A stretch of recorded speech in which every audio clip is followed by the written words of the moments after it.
I'd like to call order the West Covina Planning Commission for West Covina on Tuesday, July 25th at 7:05 p.m. I think because we have a limited audience here, I don't know that we have to go through the whole agenda here, but if you do want to speak, please fill out a pink card at the podium if you're going to speak. So we'll start with the Pledge of Allegiance by Commissioner Jimenez, and please remain standing for a moment of silent prayer and meditation. Please rise. Keep your right hand over your heart. Ready? Begin.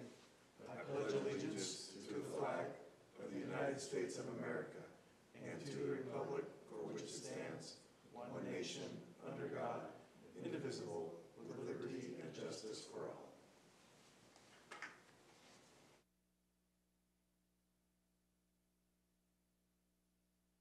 Thank you.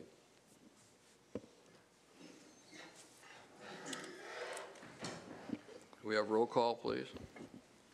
Commissioner Castellanos? Here. Commissioner Redholz? Here. Commissioner Jimenez? Present. Commissioner Hing? Chairman Holtz? Here. Brings us to approval of the minutes of the regular meeting of July 11th. Does anybody have any additions or corrections? Mr. Chairman? Commissioner Redholz? Yes, sir. On the public hearing item number 2, the matter of the Booth House, it's listed as a motion carried 5-0, and I voted in the negative on that. So it should be a 4-1, with me being the one. And I would also I expressed quite a few concerns about the project that night. With none of that, I'd like to have some of that reflected in the minutes, which would kind of explain my no vote, if we could do that. Do you have any particular points that you can add? Well, I was concerned about the fact that, he did the work without permits, let the permits expire, really made no effort to work with staff until he was red tagged, and then he came back. So those are my concerns. So that's why I felt. We can do that. You got it, Sure right? we can add that. We have Okay. it. We'll take care of it. Great, thank you. And I would like to also include on the City Yard, West Covina, with West Covina Ford. I know I've asked about the priority of getting city vehicles done first, and Mayor Warshaw came up to the podium and said that that would be stated in the lease. And I'd like that reflected in the minutes, that the mayor said it would be reflected in the lease. Okay. Any others? No? Other than that, the minutes stand approved. Well, since there are amendments, I think it'd be best to make a motion and a second, and go and the maker of the motion should request the amendments and go through the okay. vote. It doesn't have to be a roll call vote, just a voice vote. Do we have a motion to add those two items to the minutes? So moved, Mr. Chairman. Have a second? Second. All in favor? Aye. Aye.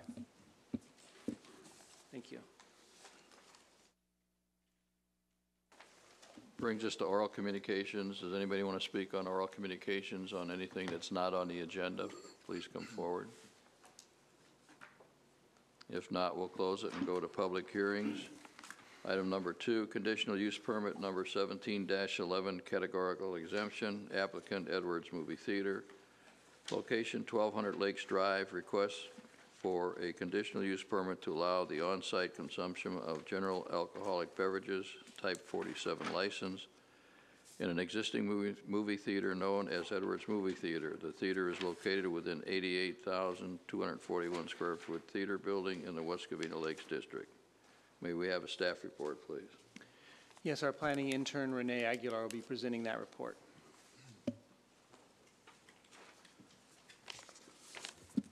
Good evening, Chairman and fellow commissioners. Tonight I will be presenting conditional use permit number 17-11 for the subject property on 1200 Lakes Drive.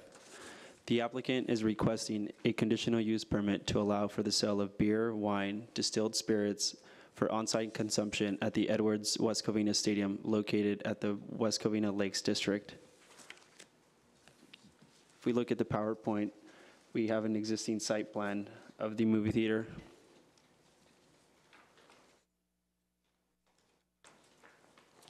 The site is zoned as general urban as part of the downtown specific plan and commercial as part of the general plan. The theater is located on the west side of Glendora Avenue, south of the Interstate 10 freeway. The property is directly adjacent to the Colony Apartments to the west and south of the subject property. The Edwards Movie Theater was built in 1995 and has a total square floor area of 88,241.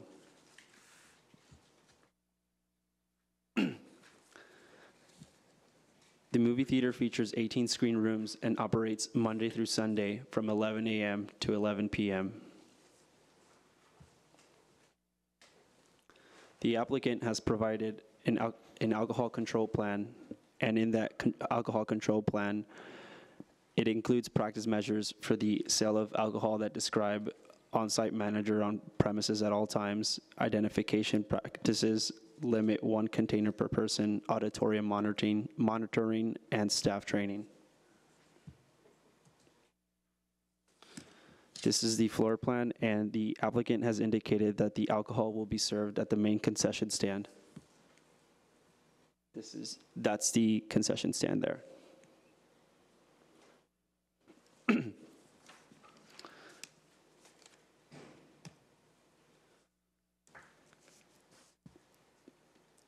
The findings concluded that the request to allow the sale of alcohol beverages for on-site consumption in the Edwards Movie Theater is consistent with the general urban land use designation in the downtown specific plan, meets zoning code standards, and would not be detrimental to health and safety of the adjacent land uses and residents.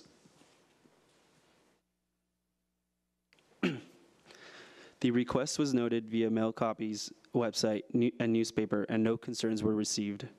Staff recommends that the Planning Commission adopts the resolutions approving conditional use permit number 17-11. This concludes my presentation. Applicant Steve Rawlings is here to answer any questions. Thank you. Do you have any questions of staff at this time? Commissioner Hernandez? Just to confirm, it's full alcohol sales for on-site consumption, correct? That is correct. No patrons will be allowed to take alcohol to the exterior of the theater? No. Okay, thank you. Commissioner Redholz? Yeah. Can somebody just walk in off the street if they're not purchasing a movie ticket? Can they just walk in and buy a beer? I don't believe so, no. Because in order to enter the movie theater, you need to present a movie ticket at the entrance, and then you are allowed on the premises of the concession stand, the restrooms, and so on. Somebody just couldn't walk up and say, I just want to grab a beer and drink it here, and no, I guess not. No. Probably a better question for the applicant. Yes. But the way the movie theaters are generally set up, that wouldn't be Right. possible. Any more than you could buy popcorn if you just walking by and felt like popcorn. You know, they have let you in to buy popcorn. I mean, They have? yeah. Okay. I mean, Then I stand corrected Yeah, on that. yeah. I've not tried that, so.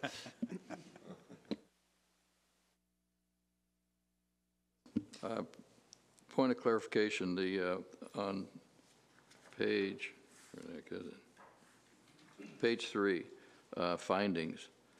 I think this is standard verbiage that the proposed use of at the particular location is necessary or desirable to provide a service or facility which will contribute to the general well-being of the neighborhood or community.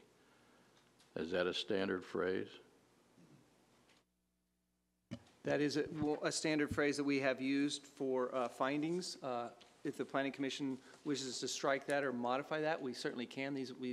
We draft the findings, but they become the Planning Commissioner's findings. So if you're not comfortable with that, we can modify that. I have total heartburn with that. I don't know how that can contribute to the general well-being of the neighborhood and is necessary or desirable to provide service. Okay, let me elaborate a little bit. So would it be best as we do this discussion to turn to the resolution, which is attachment 1? And so if you can get to, I'd like everybody to be there before I kind of go forward, but go to attachment 1 and turn to the first page. So the first page is on your left and the second page is on your right.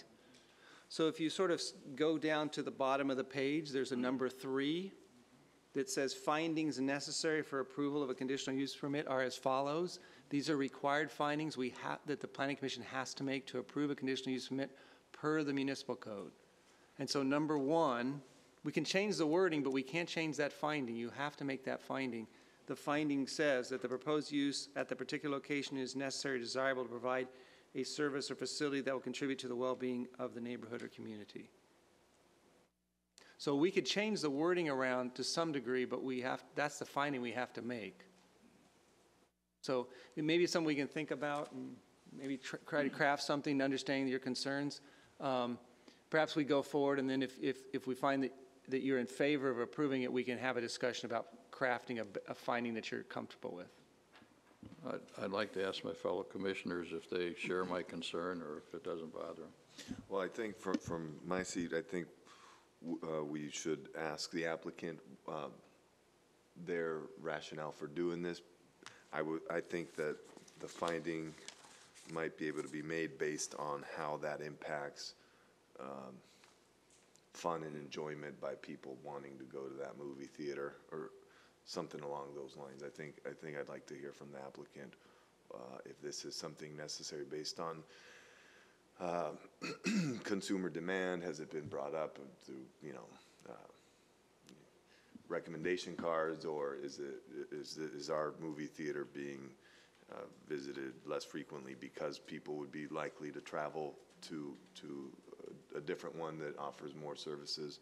I think I'd like to hear those kinds of questions answered to understand if we can make the finding. Okay, Commissioner Just Redholt? want to, I don't think the applicant, this is not the applicant's wording, is it? I mean, No. No, No. I don't think that's what he's suggesting, but you're correct. These are not, this is staff's wording. Right. Okay. I we think could- what Commissioner Castellanos is saying is maybe we should hear from the applicant of what they're trying to accomplish here, and then maybe you can craft something Make that, based on. work that into the finding? But Okay. I think we ought to hear from the applicant, and then when it's commission discussion, we can get into that. Okay. Would the applicant please come up? We ask you to fill out a card when you're finished. Appreciate it.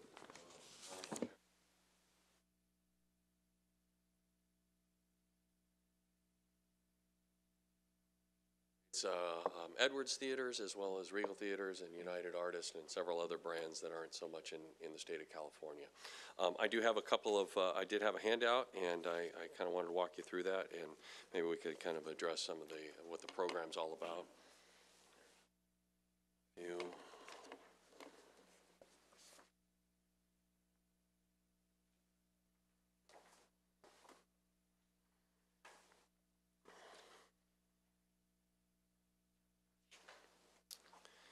And I would like to kind of just, maybe walk you through this, sometimes I do it as a PowerPoint presentation, but then I can kind of touch on some other things, trends that are going on with the industry that I think are real important for everybody to understand.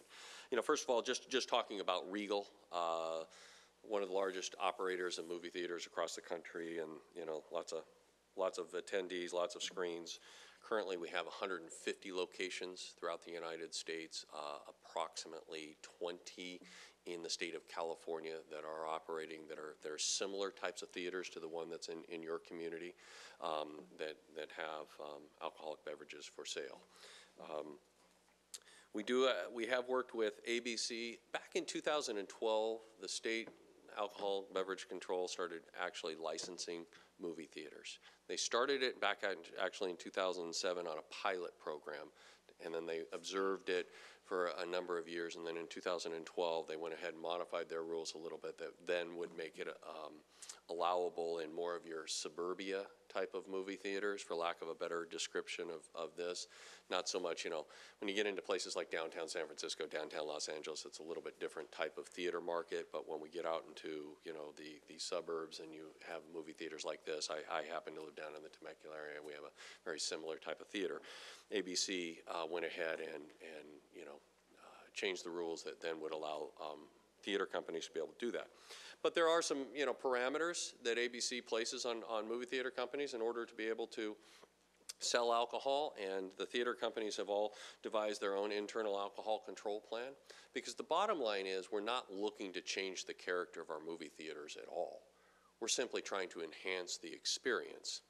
And why are we really trying to enhance the experience? Because everybody in this room probably is sitting around with a 60-inch flat screen TV nowadays, and we all have subscriptions to Netflix and Amazon.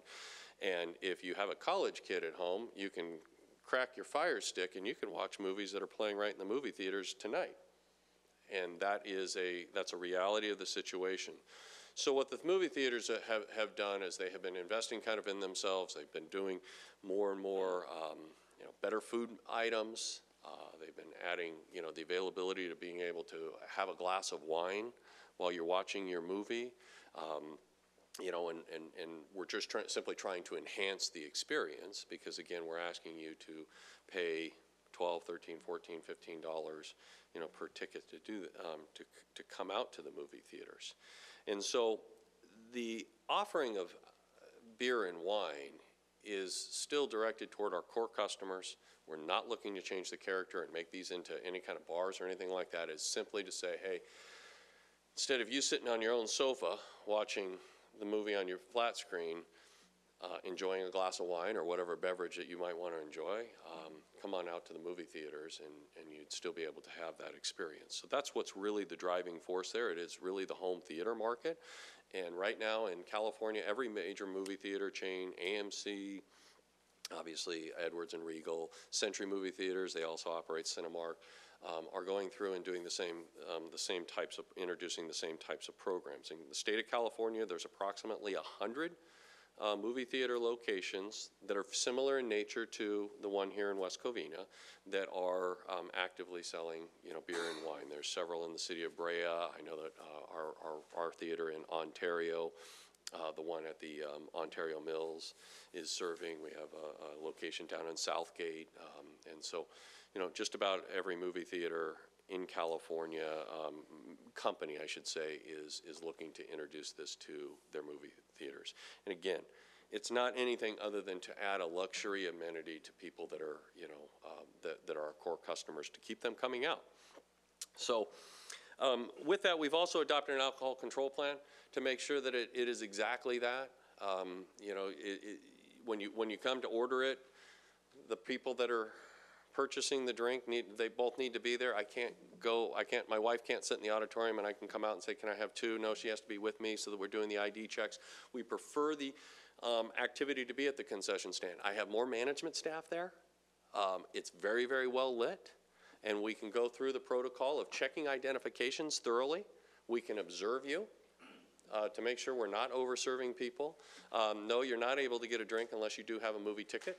So we ask to see a movie ticket. No, we don't want you, if your movie's already shown, we don't want you to purchase another drink. It is there for you to take inside the auditorium and enjoy it. The statistics are that about 10% of the adults will actually make a purchase of alcoholic beverages. 95% of those people have made the purchase before the movie starts, which is our own typical behavior. I mean, when I go buy popcorn or soda or whatever, I do it before we go to our seats, and then we take it into our seats. And the only other reason I ever leave my seat after I've sat in it is because I need to use the restroom. I don't go out and get another Sprite. I don't get another refill of popcorn, and that's the way it is with the alcoholic beverages. So our typical customers are going to make one purchase. We put size limitations on how large of a quantity we're selling people. We sell them in cups. We pour, and we hand the beverage to them. They're in distinctly different cups. They're not in the same coffee cup or a soda cup. They're in clear plastic cups that are very, very clear to see, easy to see, and everybody goes through an ID check when you come up and want to make that purchase there. So there are a lot of controls in place. In this particular location, our proposal is to quit sales at 11 p.m. There is one little point on the staff report and the resolution. Our business hours for serving alcohol are proposed from 11 a.m. to 11 p.m. Cutoff would be at 11 p.m. We do have movies that start at 10:45. In fact, I looked online. There was a movie on this last Saturday night, that started at 11:10. But again, our alcohol sales cut off at 11. But Our theater, from a technical standpoint, we still have people in the auditoriums, obviously. If you go to a 10:45 movie, you're probably not getting out till 12:30, but there's no purchases of alcohol after 11 p.m. So if the commission is supportive of this, I might ask for a small little change in the resolution to address the hours of alcohol service are from 11 to 11. And that, you know, our theater operates a little bit later than that, depending on what time the movie starts at. And again, the movie theaters that have been doing this, it has not changed the character of the movie theaters. We're not looking to cater to a rowdy crowd. We're not looking to change, you know, into any kind of bar atmosphere. We've placed on our own internal controls. This is a very, very large corporation that is a very, very responsible company. And there just frankly hasn't been any reports of any type of incidences or problems resulting from a small quantity of alcohol being available to, you know, to the patrons there. In terms of that one finding that we, you know, that there was a bit of a discussion on, I would point out to you that the continuing to keep people coming out to the movie theaters is certainly vital for, you know, our business, because we, you know, the home theater market certainly has been presented a very, very difficult challenge for the theater companies. Theaters oftentimes are you know, almost everybody in your community always knows where the local theater is, and so, you know, we want it to continue to be a place of enjoyment, you know, for people, and the ability to service a luxury item to those people, you know, we do feel is somewhat necessary and does enhance, you know, for the community. It's an enhancement to the community to be able to do that. So, you know, kind of with that, that's kind of the nature of my presentation, or, you know, the you know, body of my presentation, and obviously I'm here to answer any additional questions that you guys might have. Any questions? I do. Outside of, Mr. Castellanos? thank you. Outside of this proposal to sell alcohol, does Regal have any further plans to enhance the movie theater here?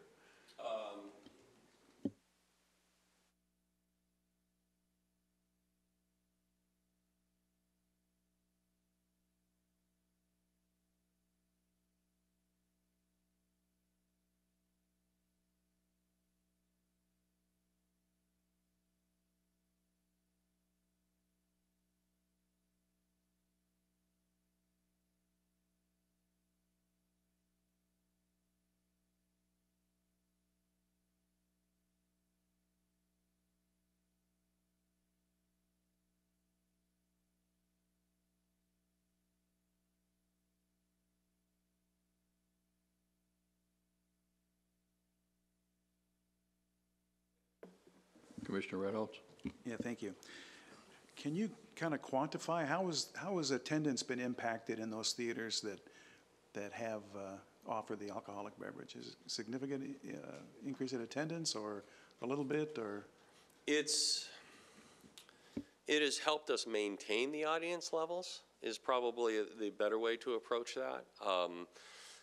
You know, again, there's been just kind of a drop-off, you know, in general in movie theater experience, and it's just because of the home theater market. So again, it's helping us keep people to come out to the movie theaters. Now, mind you, the beverages are not for the budget-conscious person, that's for sure. Just like if you go to a Dodger game or a sporting event, I mean, you know what a cup of beer is going to cost you, and it is similar here. But again, for those people that are seeking, you know, to just simply have a glass of wine while they watch a movie, it's a nice amenity to be able to offer. Is it, excuse me, is it your intent to sell top shelf, or, I mean, you can have a different level, or is it going to be well drinks, or, you know, I mean? It'll be mostly, you know, your well type of drinks, and sometimes you'll have, like, you know, your frozen margaritas or your frozen daiquiris and things along those lines, and they're easy for us to pour because you have those machines for them, and so on and so forth, and that's usually been the nature of the beverages. But by and large, most people are still, you know, beer and wine is typically what people are looking for. And do you plan to have draft beer? Yeah. draft beer? Well, and no, we do pour, we pour out of bottles. Out of bottles. You won't have a tapper with the. I don't think at this location we're intending to. It's possible that we could, but typically it's a bottle pour and hand off to them. But because frankly, managing kegs is a little bit more of a chore, and it's easier to stock a below ground refrigerator, and we don't offer a huge selection, but there is a bit of a selection.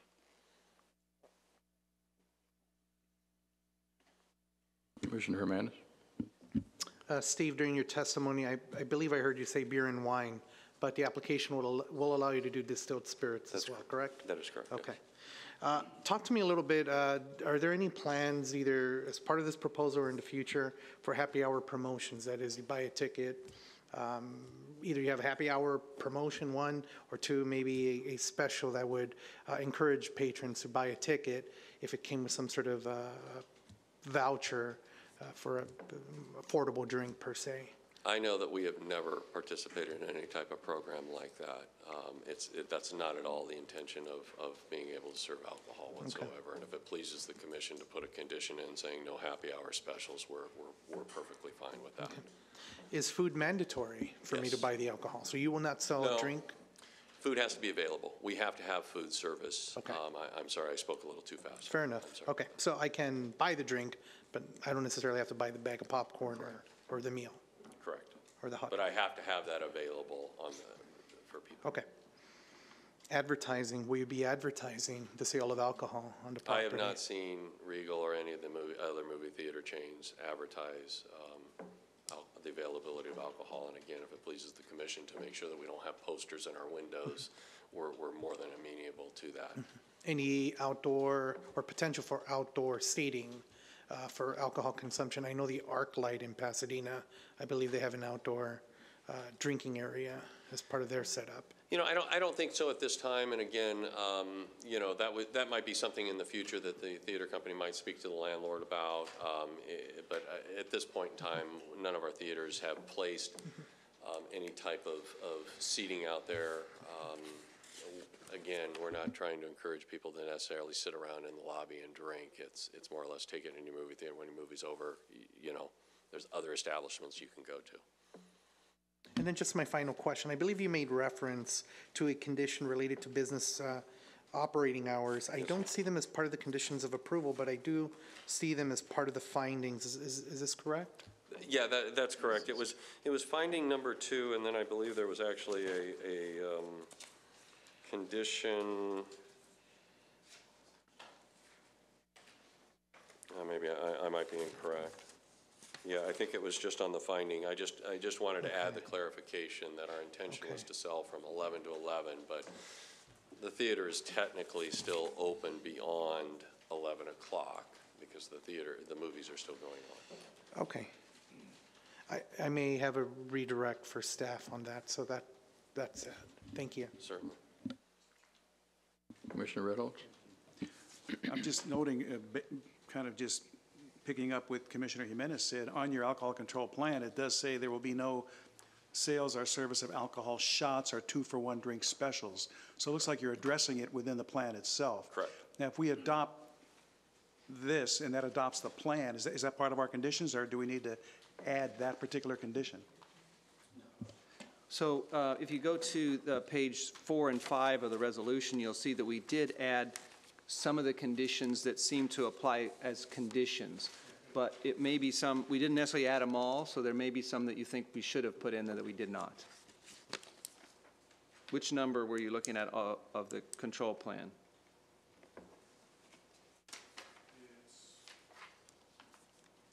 Under containers?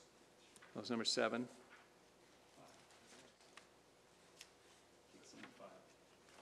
Consumption possession is number 5. Oh, yeah, number 5, yeah. I think that we may want to add that last sentence, perhaps, to number 5, where it says there will be no sales or service of alcohol shots or 2-for-1 drink specials. We could even enhance that to include, a happy hour or some other kind of promotion, Yes, that's true. if there's support for that. Thank you.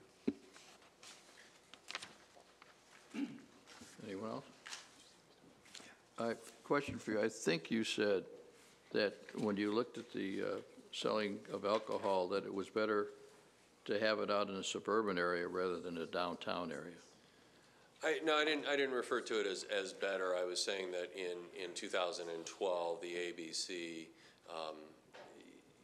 had done a pilot program for about 5 years and had kind of changed their policies towards movie theaters, which then made it allowable or more operationally feasible for your suburbia type of movie theaters to be able to, offer that product. Versus a downtown. Yeah, the downtown where you have like waiters coming to inside the auditorium, that's really where it was kind of experimented with first, was that type of thing where you go in, you can actually order a dinner there, and you've got waiters and waitresses that come inside the movie theater, do that, and then ABC changed their policies and now allow us to, kind of sell them out at the concession stands.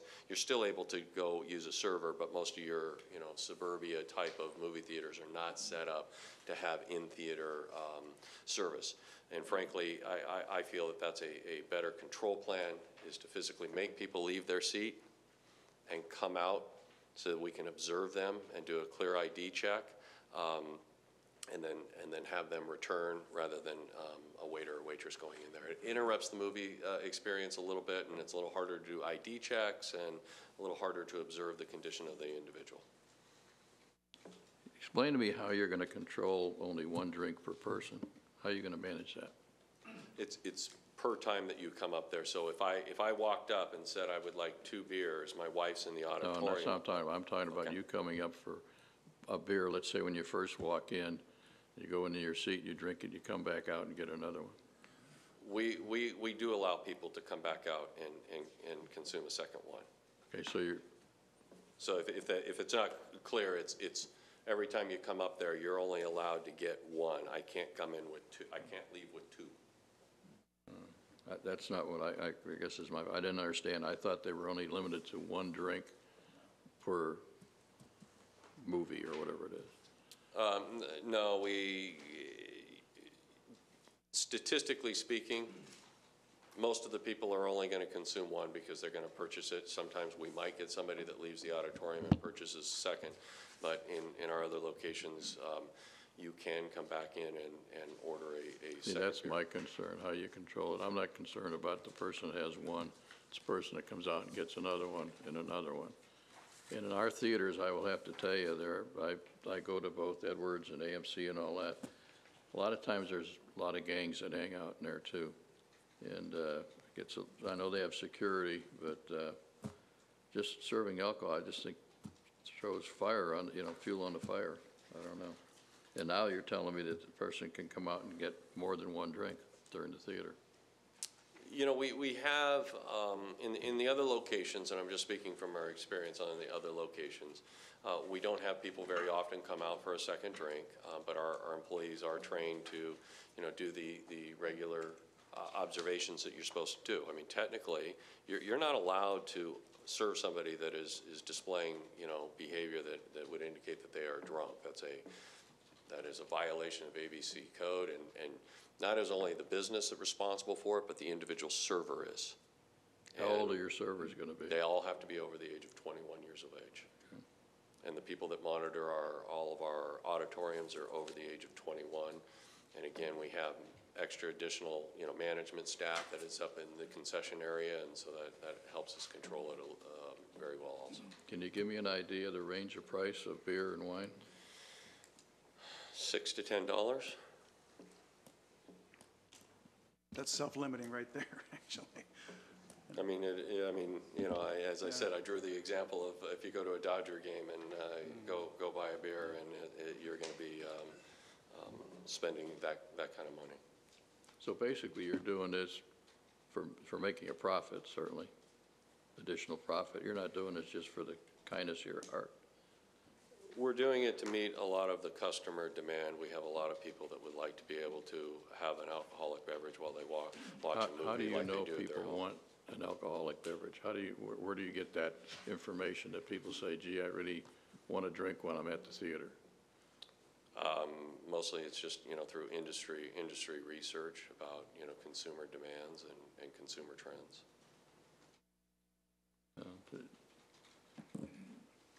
Anyone else? Commissioner Reynolds? Couple of things. On the pour limitation, it lists 16 ounces for beer and 8 ounces for wine. What's the pour limitation for a distilled spirit? Would it be the same as the wine, or it's not listed? The distilled spirit is no more than an ounce and a half of alcohol Okay. in the blend, or Got it. whatever it is. And you talk about auditorium monitoring, Yes. that every 30 minutes, the auditorium will be monitored not less than every 30. What exactly is monitoring? What does that mean? Monitoring in this situation is a serious thing. It's more than somebody just kind of coming in. It's somebody coming in and walking up and down the aisles and staying there for a bit of time. These are people that have been trained. A lot of times it's the management staff that is doing that. We're obviously watching for lots of things. Some of it is just as simple as people talking on their phone and ruining the experience. But in this case also too, it's there to observe the behavior of the auditorium to make sure that we're not having some boisterous or troublesome individuals. And we take pretty swift action on it. To tell you the honest truth, in a theater setting, it's not very difficult to get people to be quiet or to alter their behavior. Typically, when they're approached by an usher, usually people have a little bit of an embarrassment factor, and if they don't alter their behavior, they come out in with a manager and they turn up the lights. At that point in time, you got 100 people looking at you saying, "Thanks for ruining my movie, buddy," and they usually leave without much incidents, and that doesn't happen very often, but it's relatively easy to control that situation. And are you having a manager on duty all the time? Are you planning on increasing security, or? Right now, I know that we do have security, and the mall has security there. We have, from time to time, added more people. And, quite honestly, we obviously staff up heavy on Friday and Saturday nights, especially in the summertime, because those are your bigger movie crowds. And again, our core audience are good law-abiding citizens that we certainly want their experience to be really good. And if you're going down to a theater that is rowdy or you feel is out of control, we're going to lose that customer. So we are very, very diligent about making sure that this is an enhancement to the experience, not a detriment. Thank you. Commissioner Jimenez? Training, Yes. will that be administered by Edwards or ABC or some combination thereof? We have our own internal training program, but some communities also want us to send our folks to the ABC lead training program. We certainly don't have any objection to that. The items that you're always concerned about when you're doing on-site sales are two things. One is proper ID checking. And our course, along with the ABC course, spends a lot of time, telling people how to go through ID checking. And, when they look at the pictures and they look at you, there are things that they're looking for, location of ears or a few things and things like that. I didn't know a lot about that. And then, of course, the other thing is to observe the person. Like I said, it's a citation. You cannot serve somebody who is, visibly, displaying characteristics of somebody being drunk. And you, the server, are personally responsible, not only is the company. And so those are the two main things that are taught in the training. And again, we've worked with communities. Some communities also want our folks to go to the ABC lead training or some kind of certified RBS program, and we certainly don't have any issues with that. For me. Can you give me an idea, percentage-wise, adult versus other than adult that go to your theaters? It does vary from community to community. I don't know the exact statistic in West Covina, but it's probably more, a higher percentage of the adult population that go to our theaters. I'm sorry, sir, I don't have. The largest proportion would be adults that go to your theater? Yeah, because typically if children are present, most of the time they come accompanied with an adult. So, and then, adults go to the movies on their own, and so Well, there are other than adult, there's teenagers and that too, and that, because I mean, so many movies today are cartoon-oriented, Despicable 3 type of things and all that are children-oriented, not adult-oriented. It seems to me that the biggest population that would come to your theater would be non-adult. But typically those type of movies, there is, adults obviously in that theater because they're taking their children to those, to those movies. And so that's why I say, there's. So you're saying that if the adult brings the children and they got children there, they're probably going to buy a drink? I doubt that. I don't know if they will probably buy a drink, but, statistically speaking, we have about 10% of our adults that do go to the movies that make that purchase, and whether or not they're there with their kids or with their wives, I'm not 100% sure. Okay. Anyone else? No? Thank you very much.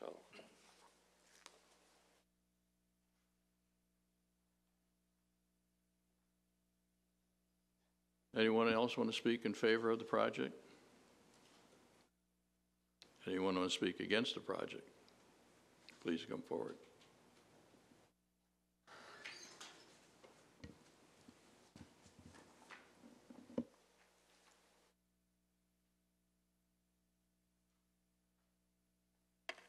I don't know if this really falls into being against it. I think we'd be, Shirley Buchanan, a resident of West Covina since 1956. My question is, okay, the staff is going to, if someone is rowdy and becomes abusive, at what point are the police called? Are we putting an additional burden on our policemen that are having, quite a bit of area to cover to begin with? So that's mainly one of my thoughts. But the gentleman that's from Regal, there's an awful lot of statistics being thrown around from him. And I question those statistics, but that's all I have to say about it.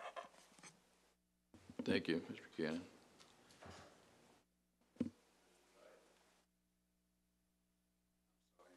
You're against the project? No, I'm not so much against it, just concerned because, I think we all know why they would want to serve alcohol. It's about attracting people. And then, of course, which leads to more funding, more revenue. My concern is just, are we making sure that they have safeguards in place to protect the children, of course, to make sure that there's no imbibing by people who are too young to drink.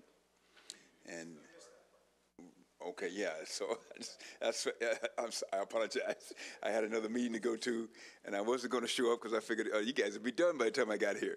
And then all of a sudden I hear, that we still talk about the lakes. I go, oh my goodness, let me make sure I run in. And No, you make a good point. You make a good point. I just want to make sure that we have that in place, and of course, overindulgence, because we know that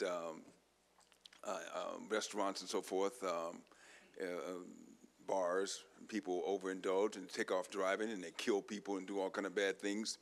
If they find out where they did the over-imbibing, it goes back to haunt them.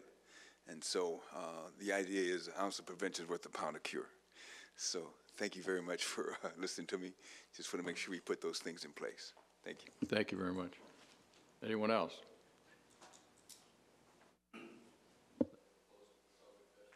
Close the public testimony, open it up to commission discussion.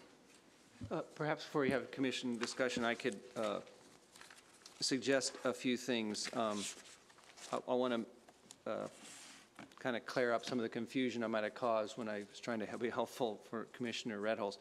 If you go to attachment 2 of your staff report, that is the alcohol control plan that was provided to us, which we crafted conditions from. We put those conditions in the reso, and they're shown on attachment 1, page 4, and page 5. Now, probably Mr. Rawlings didn't mean to do this, but the alcohol control plan that he provided here is not the same as it was provided. So that's part of the confusion. So we're going to suggest some modification of a couple conditions. One, we want to add a condition that states that alcohol sales will be limited to 11 a.m. to 11 p.m. 2, under containers, which is number 5 in the resolution, we want to add the sentence that he has in the handout, which says there shall be no sales or service of alcohol shots or 2 for 1 drink specials. So we'd add that as number 5, in number 5. We would add the pour limitation, which is 16 ounces for beer and 8 ounces for wine. And I guess we could add at the commissioner's request 1.5, I forgot it was 1.5 ounces for distilled spirits. So I will make the note on that. And then the next bullet point after that, removal of alcoholic beverages. Patrons are not permitted to take alcoholic beverages to go or beyond the boundaries of the theater facility. Signage advising shall be posted. We'd add that condition as a new condition. And I think that's the ones we would add. So we would add 4 conditions, 1 with the sales, 1 with the containers, 1 with the pour limitation, and 1 with the removal of alcoholic beverages from the premise. Any consideration, commissioners and staff, of no advertising of alcoholic beverages? I think that'd be good. I think we should add that condition to not allow advertising. I think if we're gonna cater to not strictly revenue growth, but really maintenance of current viewership, I think that's immaterial. So I agree, we should add that. Now, I just want to clarify that. We're talking about, I mean, can they display at the bar itself the names of brands, or is that advertising? Well, Great I question. might suggest exterior, advertisements on the exterior. Exterior and Exterior, other meat and other That's what I wanted to medium clarify. types. So we don't want somebody, going up to the box office and, Coors Light is sitting there, blinking off and on. Yes. Or at Okay. the window as you enter. Or yeah, so someplace else. But if they advertise within the facility itself, then. Right, so if you walked up to the concession stand, you could see perhaps some type of neon or some light advertising a brand, or that would be okay. So that's one option would be just to allow advertisement within the concession stand area. I'd be okay within the concession area. I would be all right with that too. I just don't want the outside. Yeah, like in the newspaper or on the glass outside on the windows. Are you okay with that, Mr. Rawlings? Have them come up. Just one quick point on that. Our menu is typically online and listed on there would be beer, but again, it would be just listed online, and it's not an advertisement, it's just informational type of things. And other than that, we're okay with it. Again, we just, we might display the beers as are available up at the concession stand, but that would Right, be it. I think that's fair. I think an online menu is fair, just as long as it's not like in, a paid click ad or something like that. maybe on-site signage, if that would be the. Concession stand itself. I think that's good. That's it. Nowhere else, just at the concession stand. What I would suggest is moving on from here, and when we get to a motion, I can read back the conditions we would add, and we can have some discussion on how, by the maker of the motion, can have some discussion on how that's The worded. clarification, okay. Anyone else? There's still discussion about the findings. Do we want to take that up a bit? Yes, Or were you going to take the lead on that, I Jeff? can take the lead on that, and as usual, you can beat me about the head and ears if you don't like the lead that I take. What I would maybe suggest, let's see, I don't have a full sentence here. Yes, well, okay, let me read what I have, and I might change it as I go, because I'm not sure I've got a full sentence. But the last sentence that starts out the requested alcohol license for the movie theater is desirable service that will contribute to the entertainment experience that will allow for alternatives and concessions available and allow the theater to remain economically viable, serving the well-being of the community. That That's sounds what we good to call me a on the long first road to reading. hoe, but it gets to a point where you might be able to agree that it serves the well-being of the community. I'm sorry. The theater's continuing operation serves the well-being of the community. I'll read it one more time. The requested alcohol license for the movie theater is desirable service that will contribute to the experience that will allow for, I'm sorry, let me start. Contribute to the entertainment, okay. The requested alcohol license for the movie theater is desirable service that will contribute to the entertainment experience that will allow for alternatives and concessions available and allow the theater to remain economically viable, serving the well-being of the community. So in that, we turned it around and saying it's not the alcohol that's serving the well-being of the community, it's the continuing service of the movie theater that serves the well-being of the community. And I'm sure you might want to have a discussion on that. Yeah, I like that reading. I think it indicates what the original intent is, and not that we're trying to allow the public or encourage the public to get drunk. Just a couple considerations on my end, commissioners and staff. Borrowing pretty much what you said, Jeff, but maybe starting the requested alcohol license with the added conditions of approval for the movie theater is, instead of saying a desirable service, I'm thinking more of an added amenity, of replacing the wording, and not necessarily saying it's a desirable service, but it's more of an added amenity. Okay. Is an added amenity.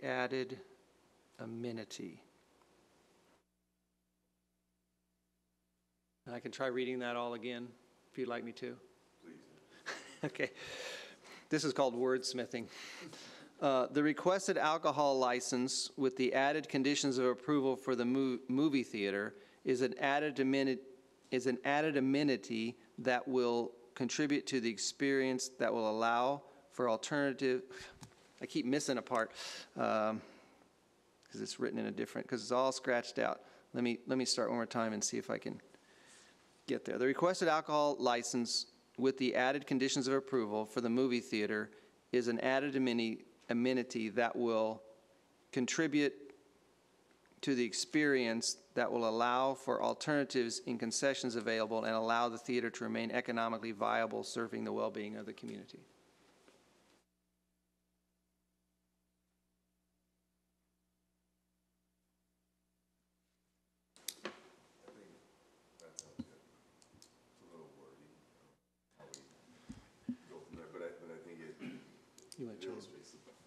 I think that illustrates the point we're making. It's changing the point from the point about it's great to have, the well-being of the community is served through more alcohol, to making an amenity to allow the theater to continue serving the public, which I think is that probably something we can all agree that is a good thing to have a movie theater.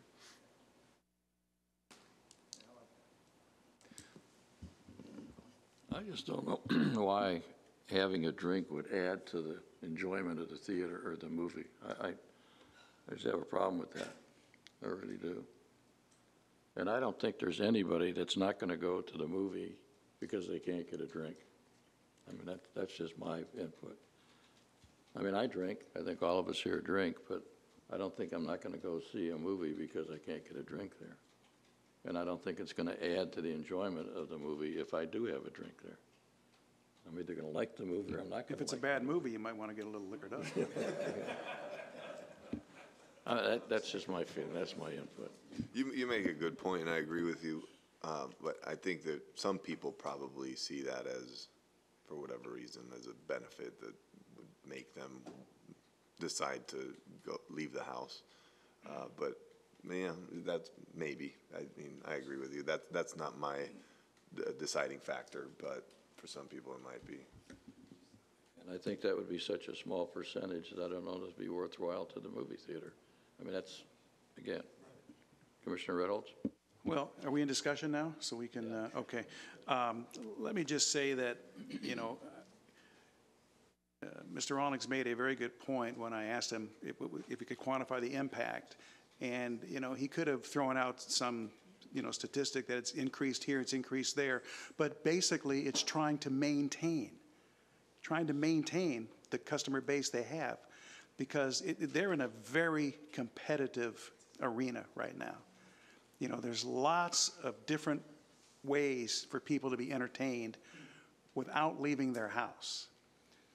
So, to me, if it's just trying to basically keep the customers they have happy. And I believe that, this Regal and Edwards has been around for a very, very long time. and, you know, they're a responsible company nationwide. They've been a good business to have here in West Covina. We went for a long time without having a movie, you know, after the Capri Theater left. It was a long gap between that and when Edwards came along. And, you know, I think we're happy to have them here. They're doing a good job for us. They got 18 screens there, especially with the new downtown plan that we just, you know, all worked on for 2 years.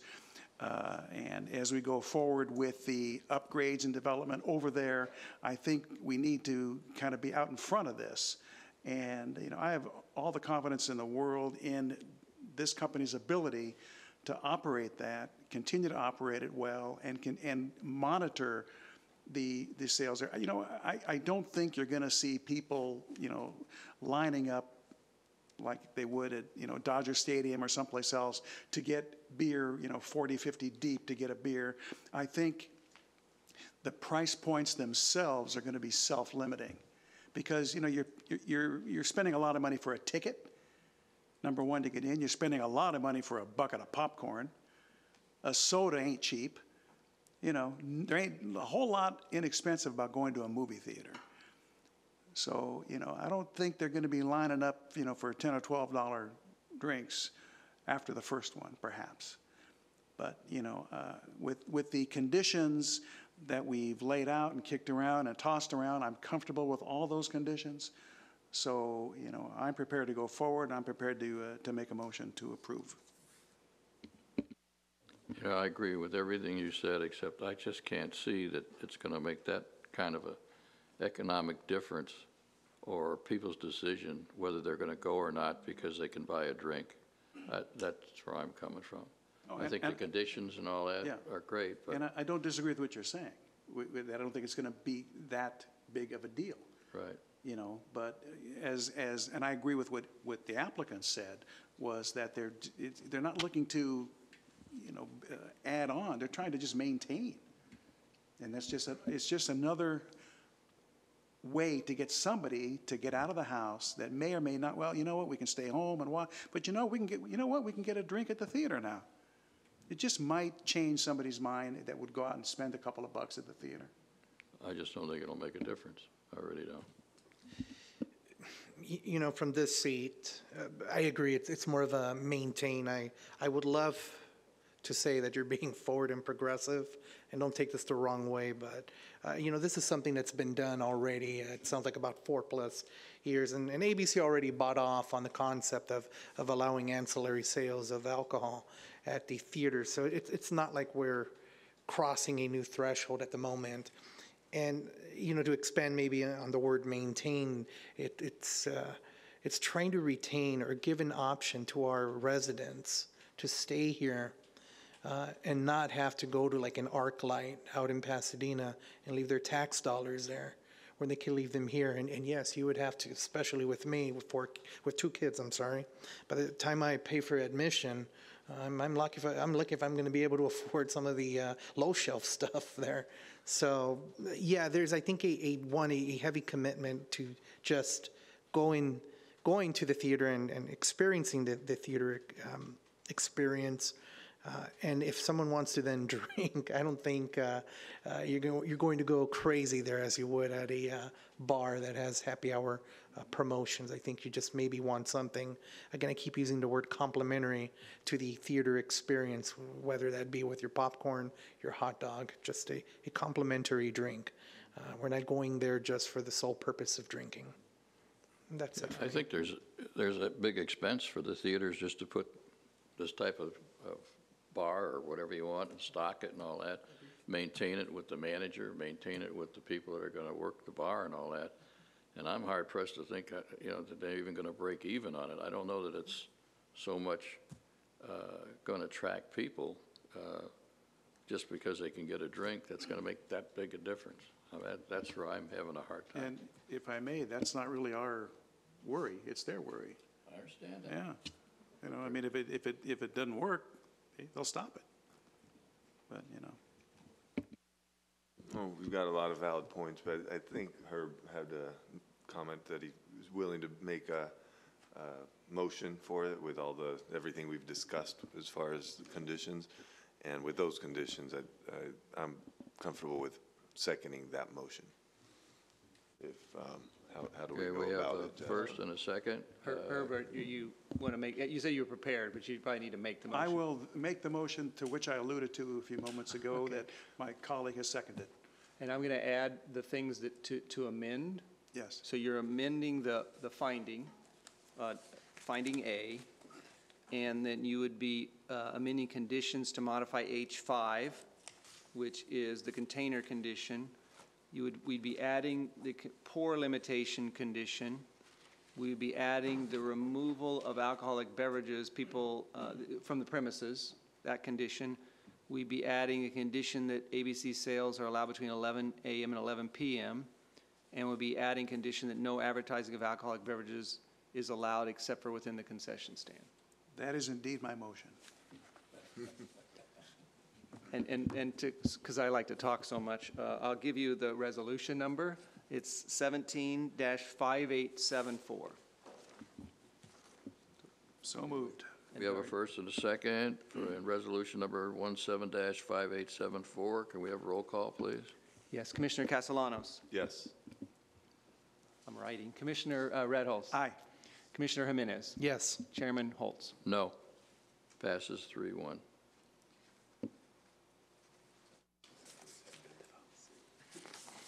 So this approval is final unless appealed to the City Council within 10 days. Thank you very much. You're welcome. Okay, takes us down to non-hearing items. Lease of City Hall parking to Porto's Bakery. Consideration of general plan conformity. So we'll give that. I'm going to do that.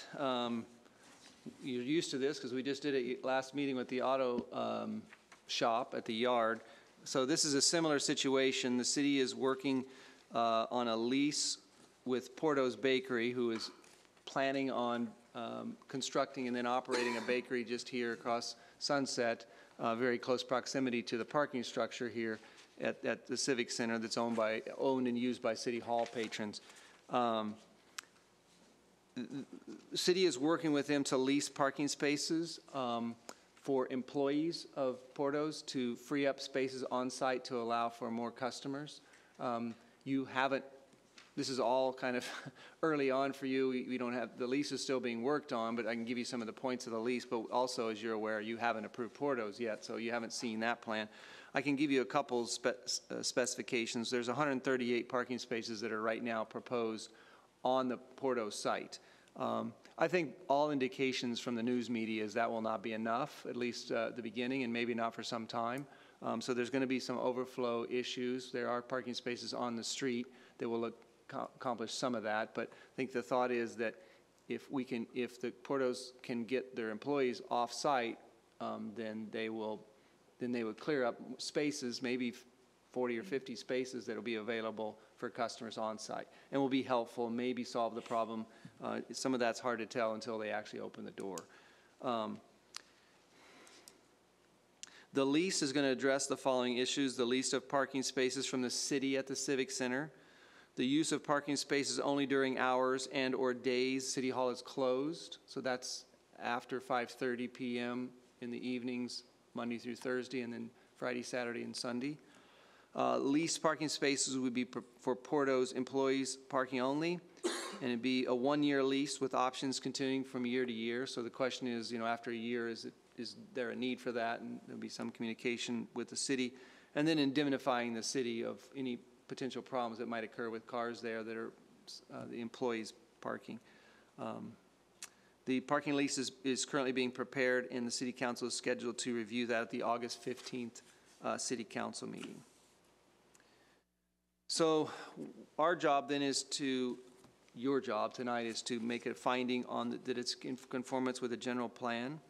The general plan defines this Civic Center area as a civic and public institutional use.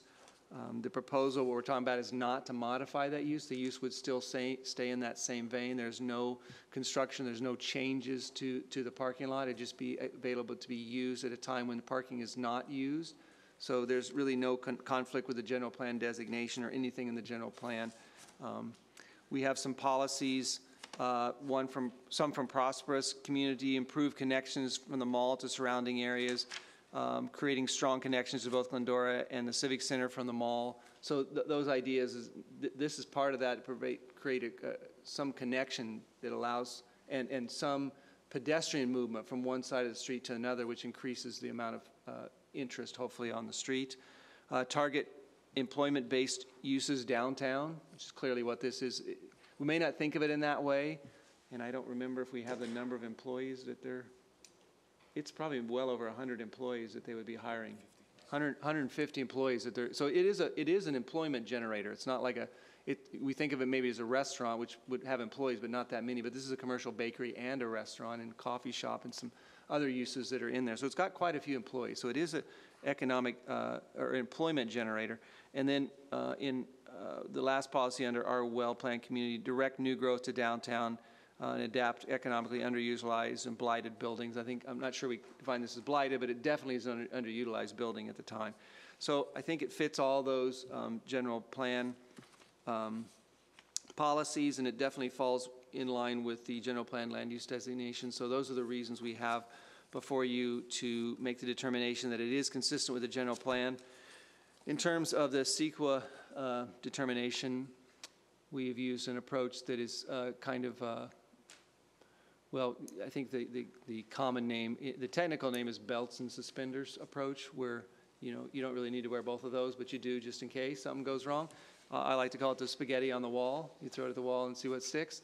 So we have three things that we're saying there in terms of its exemption. One is a general exemption, which is we do a lot of times with code amendments when we're not really changing anything particular. It's paperwork.